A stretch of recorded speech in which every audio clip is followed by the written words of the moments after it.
समादरणीय दर्शकवृन्द, मेरो स्नेही परम मित्र आदरणीय बुवा आमा दाजुभाइ तथा दिदीबहिनीहरू सबैमा नमस्कार, शुभ बिहानी। यहाँको दिन शुभ रहोस्।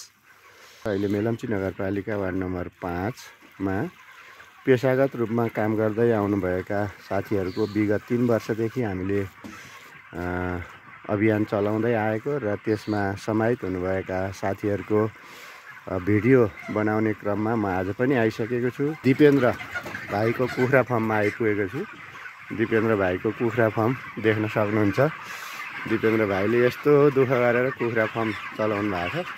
भाइले धेरै दुःख गरेर पटक पटक मुनाफा गरिसक्नुभयो। दिपेन्द्र भाइले यसरी एउटा नमुनाको रूपमा कुखुराको फर्म चलाएर आफ्नो पेसा व्यवसायलाई अगाडि बढाउनु भएकोमा दिपेन्द्र भाइलाई हाम्रो विशेष धन्यवाद।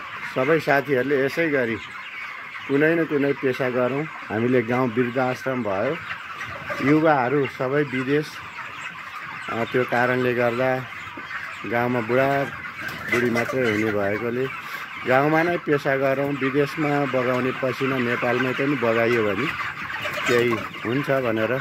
दिपेन्द्र भाइ, ल स्वागत छ यहाँलाई। नमस्कार। मास्क खोलाउ न एकचोटि। ल, यो कुखुरा फर्म सञ्चालन गरेर भाइलाई कतिको सन्तुष्ट छ? ठिकै छ भाइ, ठिकै छ। अब विदेशतिर जानु भन्दा है नेपालमा केही गरौँ भने अब बाहिर पनि खालि हेर्नु पर्यो ठाउँमा। अब यस्तो रहेछ बाहिर भन्ने कुरा नेपाल यहीँ गाउँघरतिर केही गर्नुपर्छ भन्ने हिसाबले गर्न थालिदिएर है। ठिकै छ, अहिलेसम्म राम्रो भएको छ। 5औं लट होला यो। यसपालि चाहिँ हजारवटा हालेको छ। यो 5 लटको पाली है? 5औं लटको पाली हो यो। मान्छे कति भन्छ नि कुखुरा पालेर त धेरै घाटा पर्यो, म त अब लाई भन्छन्, हो त यो कुरा? त्यो चाहिँ अब भाग्यको खेल पनि हो कि या मेहनत हो होइन। अब मेहनत गऱ्यो भने त्यस्तो नहोला जस्तो लागेन मलाई चाहिँ, मेरो अनुभवमा चाहिँ। 5औं लट हो यो। 5औं लटमा नि अब ठिकै नै छन् कुखुराहरू। आफू खोजसफा पनि गरेर होइन, अब कन्टिन्यू हालिरहेको छु मैले चाहिँ। भाइले यो पेसा गरिरहँदा अरू सिन्धुकोटवासीलाई के भन्न चाहन्छ? यस्तो हुँदा अब गफ भन्दा पनि काम चाहिँ गर्नुपर्छ भन्ने कुरा हो। काम गऱ्यो भने मेहनत गर्नेलाई त्यो जताबाट पनि हुन्छ नै क्या। जस्तै आफ्नो भाग्यमा भएको कुरा चाहिँ जहाँ गए पनि हुन्छ नै। जति मलाई चाहिँ मैले अब लगभग 1 वर्ष पुग्नु लाग्यो होइन गर्न थालेको। अहिलेसम्म त्यस्तो घाटामा भन्ने गएको छैन होइन। ठिकै छ। अरू साथीहरूलाई के भन्नु? केही पेसा गरौँ भन्ने आग्रह? अब यस्तो हो, यो चाहिँ अब यस्तो जाहिर खानु चाहिँ लगानी गर्नु परेन। त्यो मान्छेले त्यतापट्टि पैसा देखिरहेको हुन्छ। यस्तो कामहरूमा त लगानी नै गर्नुपर्छ दाइ पहिला होइन। लगानी नै गर्ने आँटै नभए त यो सकिन्न हेर्नु। लगानी गरेर भोलि चाहिँ उठाउन सक्छु म भन्ने खालको चाहिँ सोचेर गर्न थाल्यो भने हुन्छ नै, यो नहुने चाहिँ होइन।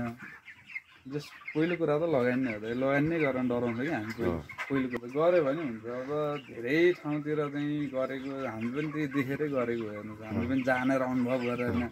अब 5औं लट पुग्यो पर अहिले चाहिँ अलिकति अनुभव भयो बढी होइन। अब त सुरुमा त हामी पनि जेरोबाटै सुरु गरेको मान्छे त हो नि। म चाहिँ एउटा चाहिँ गर्न थालिसकेपछि एउटा हिम्मत दियो त होला। अब घाटा नाफा दियो त होला भन्ने हिसाबले नै गर्न थाल्यो। अब त आफ्नो कुरा पालिरहेको छु। अब मासु पनि बेचिरहेको छु होइन, पसल गरिरहेको छु। ठिकै छ भाइ, मलाई चाहिँ म सन्तुष्ट नै छु। सुरुमा त भाइले यो पेसा गर्नुभन्दा अगाडि मैले पनि ल यसो गर्नुपर्छ दिपेन्द्र भाइ भने होइन त? हो, त्यो मैले सुरुमै भन्दाखेरि भाइले यो काम गरेँ। अनि पटक पटक यो अहिले भइसक्यो। यो चल्ला चाहिँ विशेष मलाई याद भएअनुसार चाहिँ हाम्रो मेलम्ची नगरपालिका वार्ड नम्बर 2 विष्णु ढुङ्गानाबाट नै यो सप्लाई भएको छ है।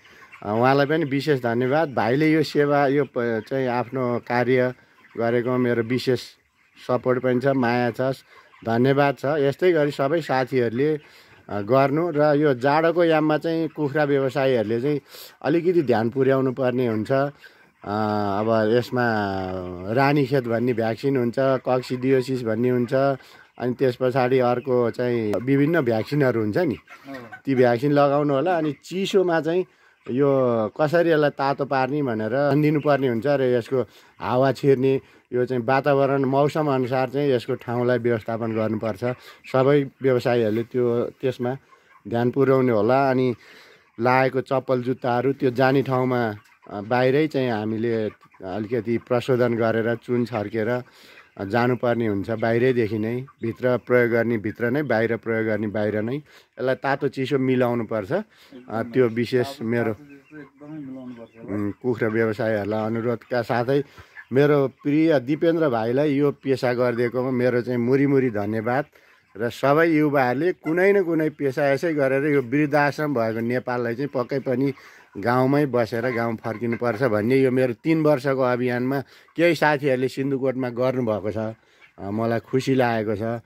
सन्तबहादुर बोगटी, दीपक बोगटी, श्याम बोगटी लगायत, कान्छा बोगटी लगायत, अहिले दिपेन्द्र भाइ, गणेश विक, अनि ध्रुव ढकाल, नकुल चौलागाई, राजु चौलागाईले यो पेसाहरू आफ्नो अलग अलग पेसा गर्नुभएको छ। यहाँहरू सबैलाई विशेष धन्यवाद। र भाइलाई विशेष धन्यवाद दिँदै मैले यो चाहिँ एउटा कुखुरा फार्मको भिडियोबाट बिदा भएँ। हस्, नमस्कार।